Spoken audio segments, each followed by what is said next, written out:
அனைவருக்கும் வணக்கம். இன்னைக்கு எடுத்துக்கிட்ட டாபிக் அப்படின்னு பார்த்தீங்கன்னா விவசாயம். ஒரு காலத்துல நம்ம விவசாயத்துல கொடிகட்டி பறந்தோம். உணவே மருந்தாகும் முறை அப்படிங்கிற நம்ம தொன்று தொட்ட பாரம்பரிய முறையில வாழ்ந்துட்டு வந்தோம். இன்னைக்கு பார்த்தீங்கன்னா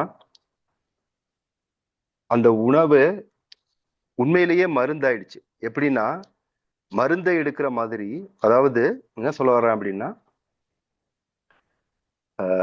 உணவை எடுக்கிற மாதிரி இன்னைக்கு மக்கள் மருந்து, அதாவது இந்த அலோபதி மருந்து மாத்திரைகளை எடுக்க ஆரம்பிச்சிட்டாங்க. இதுக்கெல்லாம் காரணம் என்ன அப்படின்னு பாத்தீங்கன்னா அந்த விவசாயிய இந்த நாடும் சரி, அந்த நாட்டுல வாழ்ற சுத்தி வாழ்ற மக்களும் சரி, அதை பத்தி யாருமே கண்டுக்கிறது இல்ல. அவங்க வயிறு நிறைஞ்சா மட்டும் போதும் அப்படின்னு மட்டும்தான் எதிர்பார்க்கறாங்க. வயிறு சரியில்லைனா தான் இன்னைக்கு முக்கு முக்கு மெடிக்கல் ஷாப் இருக்கு, அங்க போய் மாத்திரை வாங்கி போட்டுக்கிறாங்க. இல்லைன்னா அலோபதி மெடிசன்ஸ் இருக்கு, அங்க டாக்டர்கிட்ட போய் பாக்குறாங்க. இங்க எல்லாமே தலைகீழா மாறி போச்சு. இதுக்கெல்லாம் காரணம் என்ன? அடிப்படை அஹ், அஹ், தவறு என்ன அப்படின்னு பாத்தீங்கன்னா, நாம இன்னைக்கு உட்கொள்ற உணவு விஷமா மாறினதுக்கான காரணம் தான் இன்னைக்கு நாம மருந்தையே உணவாக்குற வாழ்வியல் முறையை நோக்கி போய்கிட்டு இருக்கோம். இன்னைக்கு அப்படித்தான் வாழ்ந்துகிட்டும் இருக்கோம். ஆஹ் ஒரு சின்ன ஸ்டாட்டிக்ஸ் புள்ளி விவரம் மட்டும் சொல்லிடுறேன். என்ன அப்படின்னு பாத்தீங்கன்னா, 1950கள்ல இந்தியாவுடைய மொத்த ஜிடிபியில அக்ரிகல்ச்சருடைய பங்கு அப்படின்னு பாத்தீங்கன்னா அது 51%, அதாவது பாதிக்கு மேல விவசாயமா தான் இருந்துட்டு இருக்கு. ஸோ பெரும்பான்மையான நம்மளுக்கு வருமானம் அப்படின்னு பாத்தீங்கன்னா விவசாயத்தை நம்பிதான் இருக்கு. 80s 90s பிலிம்ல கூட பாத்தீங்கன்னா அதை அடிக்கடி சொல்லுவாங்க, இந்தியா ஒரு விவசாய நாடு அப்படின்னு சொல்லி சொல்லி தான் வளர்த்துருக்காங்க. பட் உண்மையிலேயே இன்னைக்கு இருக்க காலகட்டத்துக்கு, இன்னைய தேதிக்கு அதே புள்ளி விவரத்தின் அடிப்படையில நீங்க பாத்தீங்கன்னா இந்த 50% மேல இருந்த ஜிடிபி பங்களிப்பு விவசாயத்திற்கானது இன்னைக்கு அது எவ்வளவு கீழே போயிருச்சு அப்படின்னா வெறும் 13% 18%க்குள்ளார போயிடுச்சு. சரி, அன்னைக்கு தேதிக்கு 1950கள்ல இந்திய இந்த இந்த அரசாங்கம் அந்த மக்களுக்கான நிதித்தொகை இல்ல அந்த மானிய தொகை விவசாயத்துக்கு எவ்வளவு கொடுத்தாங்க அப்படின்னு பாத்தீங்கன்னா 17%. மொத்த ஜிடிபி அன்னைக்கு 1950ல பாத்தீங்கன்னா சுமாரா ஒரு 2050 கோடி இருக்கு. அந்த 2050 கோடியில இவங்க 17%, 369 அந்த மாதிரி வரும். ஸோ அவ்வளோ பணம் தான் செலவு பண்ணியிருக்காங்க. அதை பண்ணிய மோர் தென் 50% நாங்க ஈல்டு எடுத்தாங்க. அதற்கான ஈல்டு ஏன் இப்ப எடுக்க முடியல அப்படிங்கிறத காரணத்தை நம்ம பின்னாடி பார்க்கலாம். பட் இன்னைக்கு அவங்க எவ்வளவு செலவு பண்றாங்க? அன்னைக்கு 1950ல 17% இந்திய அரசாங்கம் கொடுத்த மானியமானது இன்னைக்கு அது எவ்வளவுக்கு வந்துருச்சு அப்படின்னா பாக்குறதுக்கு தான் பெருசா இருக்கும். அது 1,70,000 கோடி கிட்ட இன்னைக்கு செலவு பண்றாங்க. ஆனா இன்னைக்கு மொத்த ஜிடிபி இந்தியன் பட்ஜெட் பாத்தீங்க அப்படின்னு சொன்னீங்கன்னா 50 லட்சம் கோடியில இவங்க எவ்வளவு செலவு பண்றாங்கன்னா 1,70,000 கோடி. இது எவ்வளவு பர்சன்டேஜ் அப்படின்னு பாத்தீங்கன்னா லெஸ் தேன் 2% தான் இன்னைக்கு செலவு பண்றாங்க. அன்னைக்கு 17% செலவு பண்ணாங்க. நாட்டினுடைய வருமானம் 50% தாண்டிச்சு டோட்டல் ஜிடிபியில. இன்னைக்கு அதை 2% குறைச்சிட்டாங்க. அதனாலதான் இந்தியா விவசாயத்துல வீழ்ந்திருக்கு அப்படின்னுங்கிற ஒரு காரணமா இருக்கும் அப்படிங்கிறத நான் நம்புறேன். ஏன்னா இன்னைக்கெல்லாம் அவங்களுக்கு விவசாயிகளுடைய எண்ணிக்கையே குறைஞ்சு போச்சு. அதற்கான ஊக்கத்தொகை, அதற்கான செலவினங்கள் அரசாங்கம் என்ன சலுகைகள் கொடுக்குது அப்படின்னு பாத்தீங்கன்னா 17%ல வெறும் 2% குறைஞ்சு போச்சு. இதை ஒரு காரணமா நாங்க சொல்றோம். அதாவது நான் பாக்குறேன். அதுக்கப்புறம் தொடர்ந்து பார்ப்போம். பிரதர், நீங்க சொல்லுங்க. இந்த விவசாயத்தை பத்தி நீங்க என்ன சொல்ல நினைக்கிறீங்களோ அதை சொல்லுங்க. நிச்சயமா. நீங்க சொன்ன பாயிண்ட்ல அந்த 17% கொடுத்துக்கிட்டு இருந்தாங்க டோட்டல் ஜிடிபியில. இப்ப அது 2% குறைஞ்சிருக்கு. விவசாயிகளோட எண்ணிக்கையும் விவசாய நிலங்களோட எண்ணிக்கையும் இதுல மிக பெரிய அளவுல குறைஞ்சிருக்கு. அதனால கூட இந்த இந்த நிதி கொடுக்கறது விவசாயத்துக்கானது குறைச்சிருக்கலாம் மேபி. நான் என்ன பாக்குறேன், இன்னைக்கு விவசாயம் எவ்வளவு முக்கியத்துவம் அப்படின்னா, இன்னைக்கு எத்தனையோ தொழில்கள் வளர்ச்சி அடைஞ்சிருக்கு. ஆனா தொன்று தொட்டு வர இந்த விவசாயத்தை இன்னைக்கு நம்ம கைவிடுறோமோ, அதாவது அந்த காலத்துல நம்ம வெவ்வேறு தொழில்கள் செஞ்சாலும் எல்லா மக்களுக்கும் இந்தியாவில் பெரும்பாலும் ஒரு நிலம் இருக்கும். அந்த நிலத்துல வந்து ஒரு அவங்க வாழ்றதுக்கான வீடு இருக்கும். அப்புறம் அந்த நஞ்சை புஞ்சை என்ற பெரும்பாலும் 2 வகையான நிலங்கள் இருக்கும். அதுல வந்து கண்டிப்பா. பூஞ்சை நிலத்துல வந்து அந்த சிறுதானியங்கள் போடுவாங்க. பிளஸ் நஞ்சை நிலத்துல வந்து இந்த நெல், கோதுமை இந்த வகை பயிர்கள் வந்து போடுவாங்க.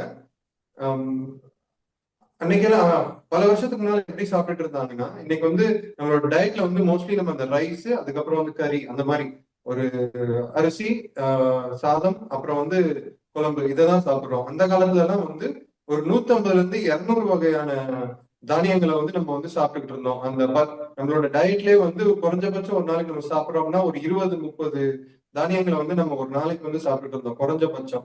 ஓவரால் டயட்ல வந்து நம்ம 150ல இருந்து 200 வகையான தானியங்கள். ஸோ நம்மளுக்கு தேவையான அனைத்து மினரல்ஸ், விட்டமின்ஸ் எல்லாமே வந்து நம்மளுக்கு இதுல வந்து கிடைச்சிட்டு இருந்துச்சு.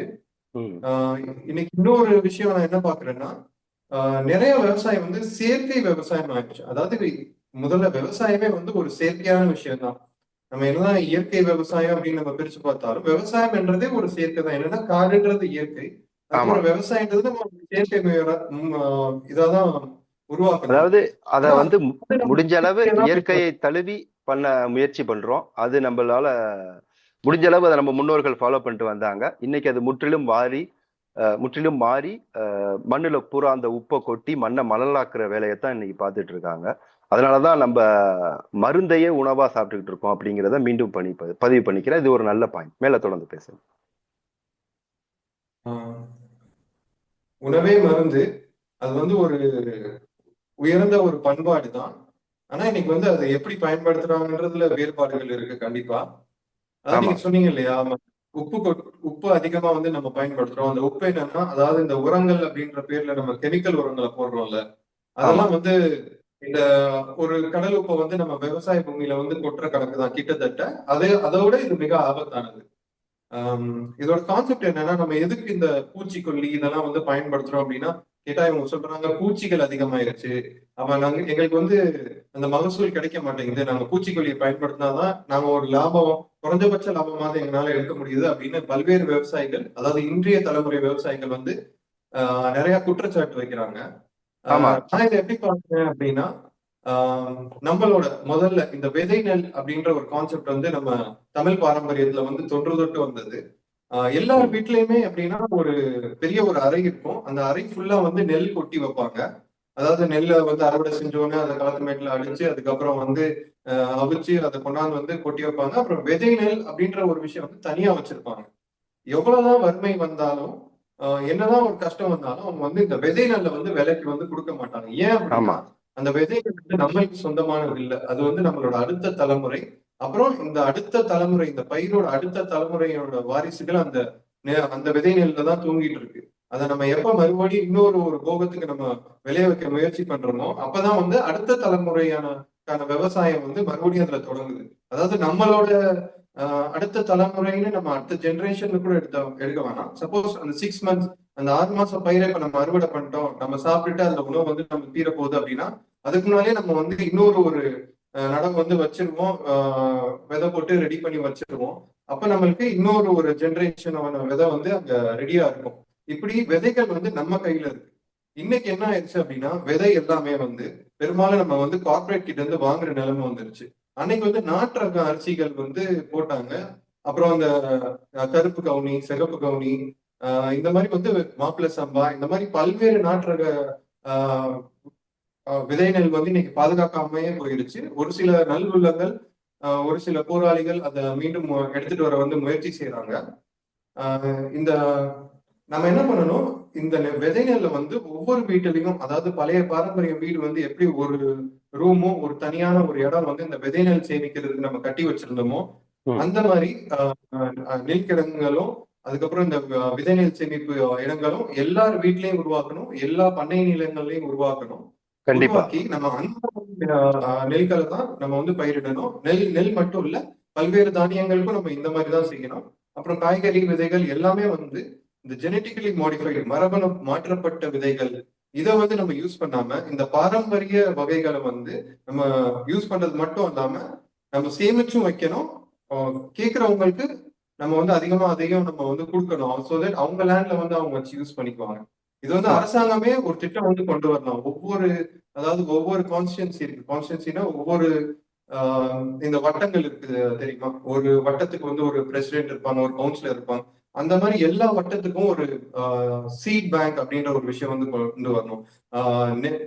நல்ல விஷயம். அதாவது விதை வங்கி அப்படின்ற ஒரு கான்செப்டை வந்து நம்ம கொண்டு வந்தோம் அப்படின்னா, இந்த விதைகள் வந்து பரவலாக இந்தியா முழுவதும், உலகம் முழுவதும் சேமிக்கப்படும். அப்புறம் எல்லாரோட இண்டிபெண்டன்ட் பண்ணைகள், இல்ல நீங்க குத்தகைக்கு எடுத்து பாக்குறீங்க, அந்த இடத்துலயும் இந்த மாதிரி ஒரு சேமிப்பு திட்டத்தை வந்து கொண்டு வந்தீங்க அப்படின்னா, இதை வந்து அடுத்த தலைமுறைக்கு வந்து நம்ம எடுத்துட்டு போக வந்து ரொம்ப ஈஸியா. இதை வந்து அந்த அரசாங்கம் தானே எடுத்து பண்ணணும். இதை வந்து ஒரு தனி மனிதனோ ஒரு சின்ன குழுவோ அதை எடுத்து பண்ண முடியாது. இன்னைக்கு அந்த அரசாங்கம் அதை சரியான முறையில பண்ணாததன் விளைவு தான் இன்னைக்கு நாம அந்த பாரம்பரிய விதைகளை நெல்லுக்கு மட்டும் இல்லை, இது மற்ற நீங்க சொல்ற மாதிரி அந்த 150 தானியங்கள் அப்படின்னு சொல்றீங்க, அதுவே கேட்கறதே எனக்கு பெரிய விஷயமா அது. எனக்கு தெரிஞ்ச விஷயம் என்னன்னா, என்னுடைய அறிவின்படி அந்த நவதானியங்கள் தான் இருக்குது, அதுக்கு மேல பெரிய தானியங்கள்லாம் ஒன்றும் கிடையாது அப்படின்னு தான் நான் நம்பிக்கிட்டு இருந்தேன். இந்த குதிரைவாளி, சாமை இதெல்லாம் சொல்லுவாங்க பாத்தீங்களா, மாப்பிள்ளை சம்பா. ஸோ இந்த மாதிரி நினைச்சுட்டு இருந்தேன். ஆனா நீங்க சொல்றதை பார்த்தா அந்த 150 வகையான தானியங்கள்லாம் சாப்பிட்றதுனாலதான் ஒரு காலத்து மேபி அந்த அரசர் காலத்துங்கள்லாம் அதனாலதான் அவங்க எல்லாம் அவ்வளவு வலுவா இருந்திருக்காங்க. ரெண்டாவது அவங்களுக்கு அந்த மருந்திற்கான தேவை, ஏன்னா நோய் இருந்தா தானே அவங்களுக்கு மருந்தே தேவைப்படும். அவங்க நோயின்றி வாழ்ந்திருக்காங்க. அப்படிங்கிறதுக்கான அங்க ஆணிவேரா எது செயல்பட்டு இருக்கு அப்படின்னு பார்த்தா, நீங்க சொல்ற இந்த 150 வகையான தானியங்கள் தான் அவங்களுக்கு ரொம்ப உதவிகரமா இருந்திருக்கு. அவங்க வந்து சும்மா வந்து உணவே மருந்தாகும் முறை அப்படின்னு சொல்லிட்டு போகல. இப்ப நீங்க சொல்ற விஷயம்லாம் 150 தானியம் சொல்ற விஷயம்லாம் என்ன பொறுத்தவரை அதெல்லாம் வந்து புதுசா தான் இருக்கு. இப்பதான் நான் அதெல்லாம் முதல் டைமா கேட்கறேன். இது மக்களுக்கும் போய் சென்றடையணும். இந்த நவதானியங்களோட இல்லாம அந்த 150 வகையான தானியங்களையும் நம்ம மீட்டெடுத்து வெறும் அரிசி மட்டுமே சாப்பிட்டா நம்மளுக்கு ஒரே வகையான ஊட்டச்சத்து மட்டும்தான் கிடைக்கும். அதுல மிஞ்சி போனா ஃபைபர், கார்போஹைட்ரேட், புரோட்டீன் இந்த மாதிரி சத்து தான் இருக்கும்.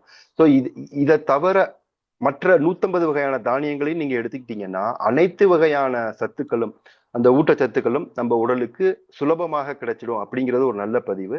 ஆனா இப்ப இந்த விதை நெல்லை பாதுகாக்கணும்னு சொல்றீங்க பாத்தீங்களா, அது அரசாங்கமே இப்போ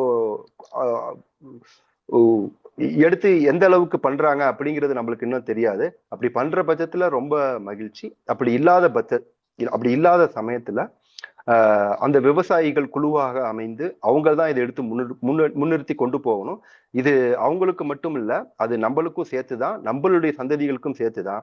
நாம அவங்களுக்கு என்ன உதவி வேணும்னாலும், இதுக்கு ஒரு இடம் வேணும், இதுக்கு ஒரு ஆள் வேணும், இதை பராமரிக்கிறதுக்கு கணக்கு வச்சுக்கிறதுக்கும், அதை யார்கிட்ட கொண்டு போய் சேர்க்கணும் அப்படிங்கிற புள்ளி விவரங்கள் இதெல்லாம் வந்து ரெக்கார்ட்ல ஏத்துறதுக்கும் அவங்களுடைய உதவி வந்து அவங்களுக்கு வந்து உதவி வந்து நம்மளுக்கு கண்டிப்பா செஞ்சு கொடுக்கணும் அப்படிங்கிறத நான் உங்கள்கிட்ட முன்வைக்கிறேன். இப்போ நம்ம விவசாயம் அப்படின்னு எடுத்துக்கிட்டோம்னா, இப்ப நீரின்றி அமையாது உலகு அப்படிங்கிறது நம்ம எல்லாருக்குமே தெரியும். இன்னைக்கு பாத்தீங்கன்னா தண்ணிய வந்து குடிக்கிற தண்ணி ஆகட்டும், எந்த ஒரு அரசியல் கட்சி ஆகட்டும் 20-30 வருஷத்துக்கு முன்னாடி எப்படிலாம் உறுதிமொழி அளிப்பாங்க, உங்களுக்கு வந்து குடிக்கிற தண்ணி வந்து இலவசமா நாங்க வீட்டிலேயே கொண்டு வந்து பைப் போட்டு தர்றோம். ஏன்னா அன்னைக்கு வந்து ஒவ்வொரு ஊருக்கு குளம் இருந்துச்சு, இவங்க போய் அதை குடத்துல பானையில எடுத்துட்டு வருவாங்க. இதுதான் வழக்கம், நான்லாம் எங்க ஊர்ல நான் எடுத்துட்டு இருக்கேன்னு வச்சுக்கோங்களேன். பட் இன்னைக்கு வந்து அது முற்றிலும் அழிஞ்சு போச்சு. எப்படி அழிச்சாங்க அப்படின்னு பாத்தீங்கன்னா, வீட்டுக்கே குழாயில தண்ணி கொண்டு வந்து கொடுக்குறேன் அப்படின்னு சொன்னாங்க. அதை வந்து கொஞ்ச காலங்கள் கொடுத்தாங்க, ஒரு 5-10 வருஷங்கள் கொடுத்தாங்க. ஆனா அது இன்னைக்கு எப்படி ஆயிருச்சு, அன்னைக்கெல்லாம் டெய்லி தண்ணி வரும் வீட்டுல. எங்க ஊர் வந்து புதுக்கோட்டை, அந்த புதுக்கோட்டையில காவேரி வாட்டர்னு சொல்லிட்டு அவங்க கொடுப்பாங்க, டெய்லி தண்ணி வந்துகிட்டு இருந்தது. பட் இன்னைக்கு வந்து அந்த தண்ணி வருதான்னு பாத்தீங்கன்னா, மாசத்துக்கு 2 தடவை 3 தடவை வந்தாலே பெரிய விஷயம். 2 தடவை 3 தடவை வர்ற தண்ணியா அவங்க எவ்வளவு நாள் புடிச்சு வச்சிருப்பாங்க? அந்த புடிச்சு வச்சிருக்க தண்ணி வந்து அவங்களுக்கு எத்தனை நாள் வரும்? மிஞ்சி போனா 1 வாரம் வரும். இவங்க 3 நாள் தண்ணி விடுறாங்கன்னு வச்சுக்கோங்க, 3 வாரத்துக்கு வரும். மிச்சம் இருக்க 1 வாரத்துக்கு உங்க வெளியில காசு கொடுத்துதான் தண்ணியை வாங்க வேண்டிய நிலைமை இருக்கு. அப்ப இந்த அரசாங்கம் வந்து குடிக்கிறதுக்கு தண்ணி வசதி கூட செஞ்சு கொடுக்க மாட்டேங்குது. அதை இப்ப எல்லாம் தேர்தல் வாக்குறுதியா தண்ணி நான் உங்களுக்கு இலவசமா தர்றோம் அப்படிங்கிறத கூட சொல்ல மாட்டேங்கிறாங்க. இப்ப இவங்க கொடுத்ததுல என்ன இருக்கு அப்படின்னா, வெறும் குழா மட்டும்தான் இருக்கு, அதுல தண்ணி எல்லாம் வர்றதே கிடையாது. அது மக்களுக்கே நல்லா தெரியும். இதுக்கெல்லாம் தான் ஒரு முன்மாதிரியா இந்த தண்ணி கொடுத்த சமயத்துல என்ன பண்ணாங்க அப்படின்னா, அந்த காமராஜர் பிளானை வந்து இம்ப்ளிமெண்ட் பண்ணா விவசாயம் சீர்தூக்கும் அப்படிங்கிற மாதிரிலாம் சொன்னாங்க. அதை நீங்க தொடர்ந்து அதை பத்தி கொஞ்சம் விரிவா சொல்லுங்க. அதனுடைய விதிமுறைகள்லாம் என்ன, அதை எப்படி இம்ப்ளிமெண்ட் பண்ணலாம், அப்படி பண்ணா நம்மளுக்கெல்லாம் என்னென்ன பலன்கள் இருக்கும், இதை இந்திய நாடளவுல மட்டும்தான் பண்ண முடியுமா அப்படிங்கறத விளக்கமா சொன்னீங்கன்னா நல்லா இருக்கும். கண்டிப்பா. இந்த திட்டம் வந்து அவர் பேர் வந்து அவர் வந்து ஒரு சிவில் இன்ஜினியர். அந்த சிவில் டிபார்ட்மெண்ட்ல வந்து ஒரு கவர்மெண்ட்டுக்கே அவர் வந்து கவர்மெண்ட் ஆர்கனைசேஷனுக்கு வேலை செஞ்சிருக்காரு. அவர் வந்து he came up with his own fantastic idea. அதாவது அவரோட ஒரு கனவு திட்டமா அவர் என்ன எடுத்துட்டு வந்தாருன்னா, எப்பவுமே இப்ப நதிநீர் எல்லாம் வந்து அதிகமா வந்து கடல்ல கலக்குது. ஆனா அது ஒரு எங்கேயுமே அதை தேக்கி வைக்கிறதுக்கான திட்டங்கள் வந்து சரியா இல்லை. மிஞ்சி போனா நம்ம வந்து இந்த குளங்கள்ல வந்து அதை டைவர்ட் பண்ணி தேக்கி வைக்கிறது, அந்த மாதிரி ஒரு சில திட்டங்கள் தான் இருக்கு. நதிநீர் இணைப்பெல்லாம் வந்து பெரிய அளவுல வந்து நடக்கல. சோ அவர் வந்து இத எப்படி இந்த நதிநீர் இணைப்பை வந்து இன்னொரு ஒரு கண்ணோட்டத்துல அவர் பார்த்து ஒரு திட்டத்தை கொண்டு வந்தார் அப்படின்னா, அதுக்கு பேர் வந்து சமவெளி கால்வாய். அதாவது எப்படி அப்படின்னா, இப்ப நம்ம தமிழ்நாடு, ஆந்திரா, இப்போ ஒரு தென் மாநிலங்களை எல்லாம் கனெக்ட் பண்ணி ஒரு கால்வாயை வந்து நம்ம உருவாக்குறோம். இந்த கால்வாய் வந்து இதோட பார்டர்ஸ் எங்க வரும் அப்படின்னா, ஃபார் எக்ஸாம்பிள் ஒரு ட்ரையாங்கிள் ஷேப்ல வரும்னு நீங்க வச்சுக்கோங்க. ஒரு இன்வெர்டட் ட்ரையாங்கிள், அதாவது ஒரு முக்கோணம் வடிவுல வந்து இந்த தென்னிந்தியா, ஃபார் எக்ஸாம்பிள் நான் சொல்றேன், இது முழு இந்தியாவுக்கு அவர் இந்த திட்டத்தை வந்து கொடுத்திருக்காரு. அதோட செலவு கூட வந்து ஒரு தோராயமா ஒரு 5 லட்சம் கோடி. அதாவது அவரு ஒரு 5 வருடம் 8 வருடம் முன்னால வந்து இதை ப்ரப்போஸ் பண்ணும்போது வந்து ஒரு 5 லட்சம் கோடி, ஒரு இன்னைக்கு கணக்கு எடுத்து பார்த்தோம்னா ஒரு 8 லட்சம் கோடி ஆகலாம், 10 லட்சம் கோடி ஆகலாம். 15-20 வச்சுக்குவோமே. இந்தியாவுக்கு ஒரு மிகப்பெரிய நாடுனால இது சாத்தியமா அப்படின்னா இது முற்றிலும் சாத்தியம்தான். சோ நான் என்ன சொல்ல வரேன் அப்படின்னா, இந்த சமவெளி கால்வாய் இதோட கான்செப்ட் என்ன அப்படின்னா, இப்ப நான் ஆந்திராவுக்கும் கர்நாடகாவுக்கும் தமிழ்நாடுக்கும் இது ஒரே கால்வாயில வந்து கனெக்ட் ஆகுது. இது எங்க கனெக்ட் ஆகும் அப்படின்னா, இது வந்து நதி எங்க முடிய போகுதோ அதுக்கு ஒரு சில கிலோமீட்டர் முன்னால வந்து இந்த கால்வாய் வந்து இதை வந்து செயல்படுத்தணும். சோ இது ஒரு பார்டர்ஸ்ல வரும், எல்லா ஸ்டேட்டுக்கும் ஒரு பார்டர்ஸ்ல வரும். அப்புறம் நடுவுல கொஞ்சம் கிறிஸ் கிராஸ் ஆகுறதுக்கான வாய்ப்பு இருக்கு. அது நம்மளோட வசதிக்கு ஏற்ற மாதிரி வச்சுக்கலாம்.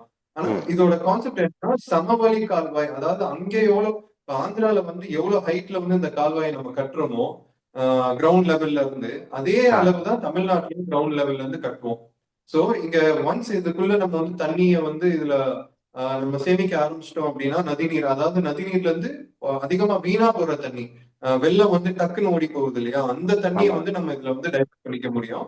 டைவர்ட் பண்ணிட்டோம் அப்படின்னா, சப்போஸ் நம்ம ஆந்திராவுக்கு தண்ணி வேணும் அப்படின்னா எந்த ஒரு எனர்ஜி லாஸும் இல்லாம டக்குன்னு இப்ப ஆந்திரால வந்து அதை யூஸ் பண்ணிக்க முடியும். ஏன்னா இது ஒரு சமவெளி கால்வாய். இந்த தண்ணி வந்து பரவலா இருக்கும். ஒரு இடத்துல அதிகமாவோ ஒரு இடத்துல குறைச்சோ வந்து இருக்காது இந்த கால்வாய்க்குள்ள. இது வந்து ரொம்ப ஒரு அற்புதமான திட்டம். இது வந்து அவர் கொடுத்த பிளான்ல வந்து தென்னிந்தியாவுக்கு ஒரு ஜியோகிராபிக்கல் இதை எடுத்து அதோட ஹைட்ல வந்து பிக்ஸ் பண்ணலாம். அப்புறம் வட இந்தியால வந்து கொஞ்சம் அந்த பூமியோட உயரம் வந்து கொஞ்சம் அதிகமாலாம் இருக்கும் இல்லையா, அதுக்கு ஒரு தனியே ஒரு திட்டம் வச்சிருந்தாரு. மொத்தம் 3 வகையா வந்து இந்தியாவுக்கு வந்து பிரிச்சு வச்சிருந்தாரு. இதை நிறைய பேர் வந்து யூடியூப்ல இருக்கு. டாக்டர் காமராஜ் வாட்டர் சிஸ்டம் அப்படின்னு போட்டாலே நீங்க வந்து அதை வந்து டீடைலா பாத்துக்கலாம் அப்படின்னு சொல்றீங்க. இப்ப இத வந்து நாடளவுல தான் நம்ம பண்ணணும் அப்படிங்கிறது இப்போதைக்கு வந்து பாசிபிலிட்டி இருக்கான்னு கேட்டீங்கன்னா, அரசாங்கம் அதற்கான பேச்சு எடுக்கிறாங்க, இல்ல தேர்தல் வாக்குறுதியாவது அதன்படி முன்மொழிகிறாங்கன்னு பாத்தீங்கன்னா கண்டிப்பா கிடையாது. ஏன்னா எல்லாருமே இப்ப தேதிக்கு குடிக்கிற தண்ணிய காசு கொடுத்து வாங்கி தான் குடிச்சுக்கிட்டு இருக்கோம். அப்படிங்கிறச்ச அதை பண்ணுவாங்களா பண்ண மாட்டாங்களான்னு எனக்கு தெரியாது. பட் நம்மளால முடிஞ்சதை இங்க பகிர்ந்துருவோம். இப்போ இதை வந்து ஒரு ஊரு அதுக்கு வந்து எப்படி இம்ப்ளிமெண்ட் பண்ணலாமா, இதுக்கு பாசிபிலிட்டி இருக்கா, இல்ல ஒரு கிராமத்துக்கு பண்ணலாமா, அதை பத்தி கொஞ்சம் சொல்லுங்க. நிச்சயமா இதை வந்து ஒரு நாடளவும் பண்ணலாம். அதுக்கு வந்து எல்லா ஸ்டேட்டோட முதலமைச்சரும் அப்புறம் வந்து இந்திய அரசும் அதாவது மாநில அரசு மத்திய அரசு 2 பேரோட அனுமதியும் தேவைப்படும். ஆனா இத அவங்க வந்து முயற்சி எடுக்கல அப்படின்னா, ஒரு தனிப்பட்ட மாநிலம் இதை பண்ண இருந்துச்சுன்னா அதையும் வந்து அவங்க வந்து கண்டிப்பா செய்யலாம். ஒரு மந்திரி நினைச்சாருன்னா அந்த துறையில அந்த வாட்டர் துறை, அப்புறம் வந்து அந்த வாட்டர் சிஸ்டம், அப்புறம் இது நீர்வளத்துறை, அப்புறம் வந்து இந்த நெடுஞ்சாலைத்துறை, இவங்க எல்லாம் நினைச்சா வந்து கண்டிப்பா இந்த சிஸ்டம் வந்து செயலுக்கு கொண்டு வரலாம். சப்போஸ் அவங்கனாலையும் முடியல, அவங்கனாலையும் இதை வந்து பண்ண முடியல அப்படின்னா, ஒரு குறைஞ்சபட்சம் வந்து ஒரு தொகுதிக்கான இதா கூட இதை வந்து பண்ணலாம். ஒரு சட்டமன்ற உறுப்பினர் நினைச்சா இந்த திட்டத்தை வந்து அவங்க ஒரு சட்டமன்ற தொகுதிகளை இப்போ அதை ஒரு சமமர ஆந்திராவில எல்லாம் கால இம்ப்ளிமெண்ட் பண்ணிருக்காங்க இல்லையா? அவங்க ஸ்டேட்டுக்குள்ளார அந்த கிருஷ்ணா நதியையும் இன்னொரு 2 3 நதியையும் சேர்த்து அவங்க சந்திரபாபு நாயுடு பீரியட்ல வந்து அதை சாத்தியக்கூறு இன்னைக்கு அது அதாவது இன்னைக்கு அது ரன்னிங் சிஸ்டத்துல இருக்குது இல்லையா? அவங்களாம் அதை பலனடைகிறாங்க. அப்படிங்கிறச்ச நம்மளால ஏன் அதை பண்ண முடியாது? இதை ஒரு தமிழ்நாடு அளவுல கொண்டு போக முடியல அப்படின்னாலும் ஒரு மாவட்டம், நீங்க சொல்ற மாதிரி ஒரு கிராமம், அப்படி இல்லாட்டி ஒரு சின்ன ஒரு 100 ஏக்கரா நிலம் வச்சிருக்கவங்க ஒரு குறுநிலத்துக்கு கூட இதை நம்ம இம்ப்ளிமெண்ட் பண்ணலாம் இல்லையா? தினத்துக்கு ஒரு குழுக்கள் கூட கொண்டு வரலாம். இப்போ ஒரு பிரசிடென்ட் நினைச்சா அதை வந்து சரி, ரொம்ப இப்ப நான் ஒரு அந்த கிராமத்துக்கு இதை பண்ணணும்னு நினைக்கிறேன். அந்த கிராம மக்கள்லாம் இதுக்கு வந்து ஒத்துழைப்பு வர்றாங்க. அந்த கிராமத்து பஞ்சாயத்து போர்டும் இதுக்கு வந்து அனுமதி வழங்கிட்டாங்க. அவங்கள்ட்ட இருந்து அனுமதி வாங்குறது தானே இதுல முதல் படியா இருக்கும். ஆமா. இல்ல இது அவங்க ஏன்னா இது வந்து எல்லாருடைய நிலங்களின் வழியா போறதுனால அவங்களுடைய பர்மிஷன் வேணும்.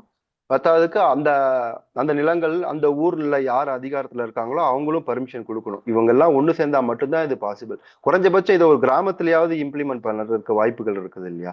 அத கண்டிப்பா சொன்னதே கண்டிப்பா மிகப்பெரிய இருக்கு. விஷயம். இதுல ஸோ வந்து ஒரு சின்ன சின்ன பல்வேறு பயன்பாடு கிராமங்கள். இருக்கு. அதாவது ம். சொல்லுங்க. அதாவது நம்ம நீரை சேமிக்கிறதுக்கான மட்டும் பயன்பாடு மட்டும் இல்ல இதுல. இதுல இருந்து நம்ம வந்து மின்சார உற்பத்தியை பண்ணிக்கலாம். நம்ம போக்குவரத்துக்கு வந்து இதை வந்து யூஸ் பண்ணிக்கலாம். ரொம்ப நல்ல விஷயம். இந்த திட்டத்துக்கு வந்து அதுக்கப்புறம் வந்து ஐதர் ஆஃப் த சைட் வந்து நெடுஞ்சாலைகள் போட்டு ஒரு ஸ்டேட் அண்ட் நேஷனல் ஹைவேஸை வந்து இதை கனெக்ட் பண்ணலாம். இந்த வாட்டர்ல வந்து வாட்டர்வேஸ், அதாவது போட்ஸோ ஒரு கப்பல்களோ இந்த மாதிரி கூட இதை வந்து நம்ம பயன்படுத்திக்கலாம் இதுக்கெல்லாம்.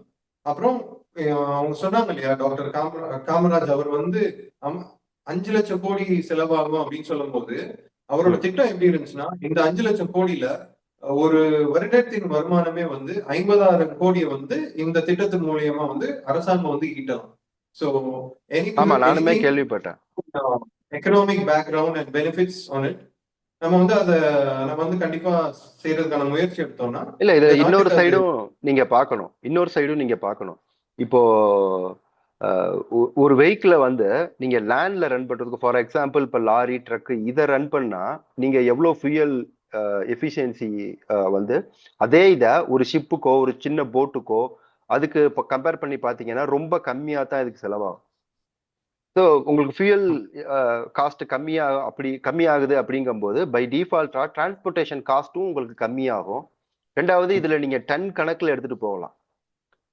இப்போ இப்போ பெரிய பெரிய துறைமுகங்கள்லாம் எதுல வந்து அதிகப்படியான கன எடை கொண்ட பொருட்கள், இந்த பொருளாதாரம் சார்ந்த பொருட்கள் எல்லாத்தையும் டிரான்ஸ்போர்ட் இன்னைக்கும் அது நடைமுறையில இருக்குன்னா அது கடல்ல அவங்க யூஸ் பண்றாங்க. பட் உள்நாட்டுக்குள்ளார வரும்பொழுது எல்லாருமே ரோட்வேஸை தான் அதிகமா யூஸ் பண்றாங்க.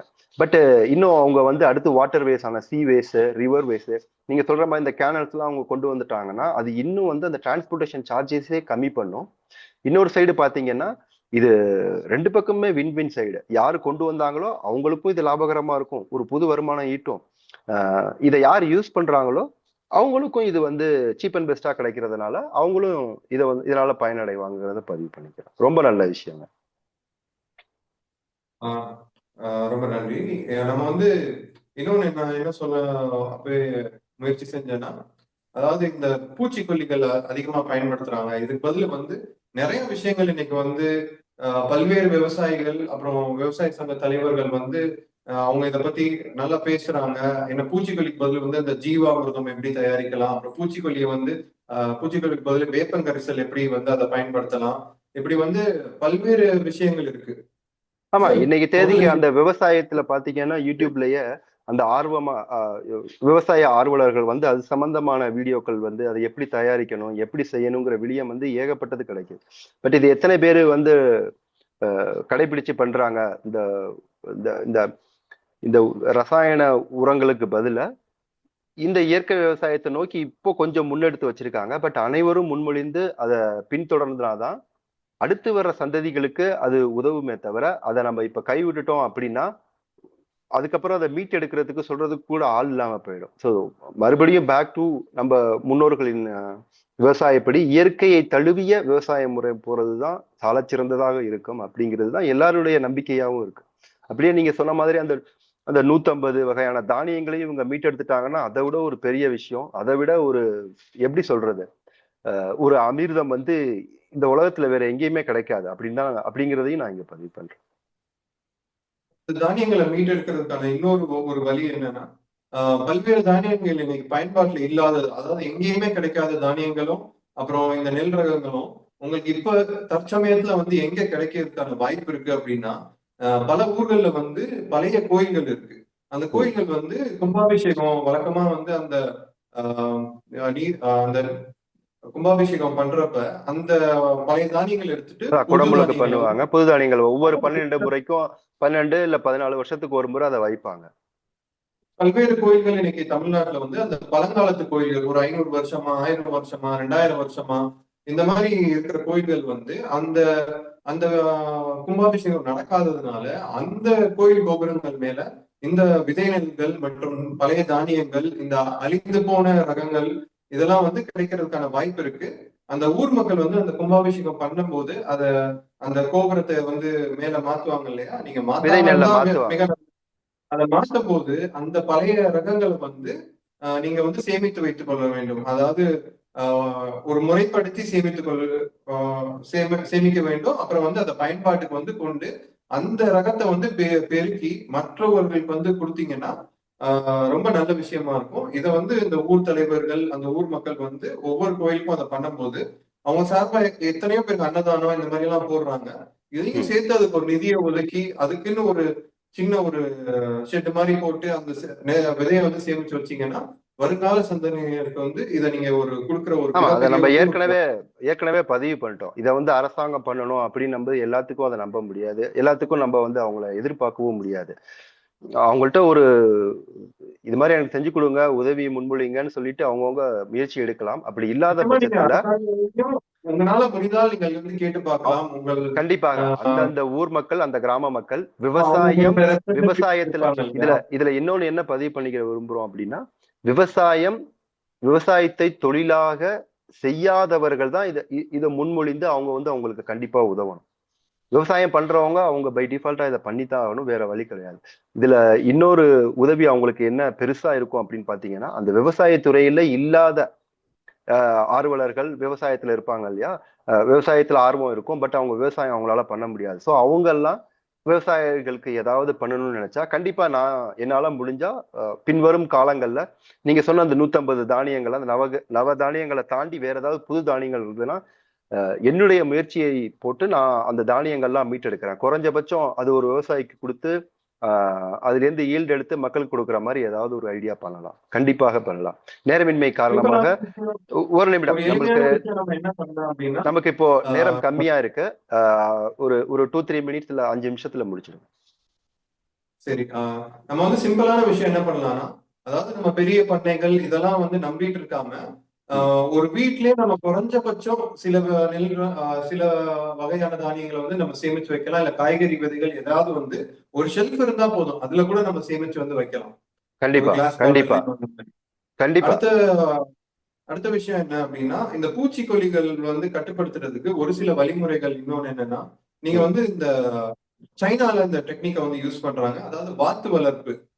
இத வந்து நீங்க வந்து அந்த அந்த பயிர் வந்து ஒரு சர்டின் ஹைட்டுக்கு வந்ததுக்கு அப்புறம் அந்த வாத்துக்களை நீங்க அதுல வயல்கள்ல விட்டீங்கன்னா, அது வந்து உங்க பூச்சிகளை மட்டும் சாப்பிட்டுட்டு அது வந்து மறுபடியும் ரிட்டர்ன் வந்துடும். அந்த மாதிரி ஒரு முறைகளை வந்து நீங்க பயன்படுத்தலாம். அப்புறம் களை எடுக்கிறதுக்கு வந்து இன்னைக்கு நிறைய பேர் ஆள் பற்றாக்குறை ஆகுது அப்படி இப்படின்னு ஒரு இதெல்லாம் இருக்கு. அதுக்கு வந்து இப்போ ஒரு ஸ்மால் சின்ன ஒரு அது மிஷின்னு கூட சொல்ல முடியாது. அது ஒரு மெக்கானிக்கல் இதுதான். ஒரு கம்பி மாதிரி இருக்கும். நடுவுல வந்து செயின்ஸ் மாதிரி இருக்கும். அத நீங்க பார்த்தீங்க அப்படின்னா வந்து அது நீங்க ஒரு இயற்கை விவசாயிகிட்ட கேளுங்க. அத பத்தி அவங்களுக்கு வந்து தெரியும். அது சும்மா நம்ம இழுத்துட்டு போனா போதும். வயல்ல ஒரு பக்கம் அந்த இது பண்ணி களைகளை வந்து ஈஸியா வந்து அது பயிர்களை மட்டும் தவிர்த்துட்டு களைகளை வந்து ஈஸியா எடுத்துரும். அப்புறம் ஆமா, அது களையில்லா கோயம்புத்தூர்ல விவசாயம் இருந்து அப்படின்றது வந்து ஒருத்தவர் தானே அதை பண்ணிட்டு இந்த இருக்காங்க. ஜாப்பனீஸ் சயின்டிஸ்ட் அவர் பேர் கூட ஏதோ நீங்க சொல்லுவீங்கல்ல, அந்த ஜாப்பனீஸ் சயின்டிஸ்ட் பேர் என்ன? ஆமா, மசானா களையில்லா ஃபுக்கோவா. விவசாயம்.